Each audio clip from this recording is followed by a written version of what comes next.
ஒரு வெறுப்புக்கு மட்டும்தான் இந்த மாதிரி முளா வருதா.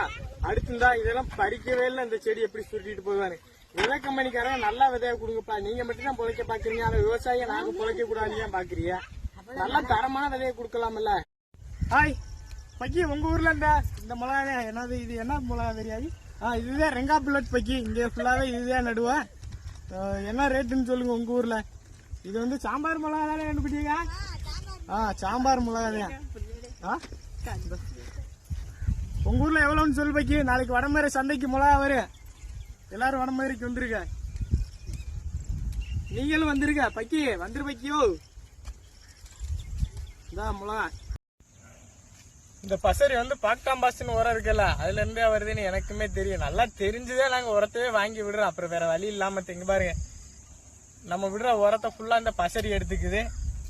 இந்த மிளகா செடி இவ்வளவுலே காய், அவ்வளவுதான் காப்பு வந்துருச்சு. பசரி இது இருக்குனால என்ன, தண்ணி மட்டும் நல்லா நின்னுக்குப்பா. கொஞ்சம் ஈரப்பதமா இருக்குன்னு செடி. ஆனா செடியெல்லாம் கண்டிக்காது. நம்ம போடுற உரம் எல்லாமே இந்த பசரி எடுத்துக்குது.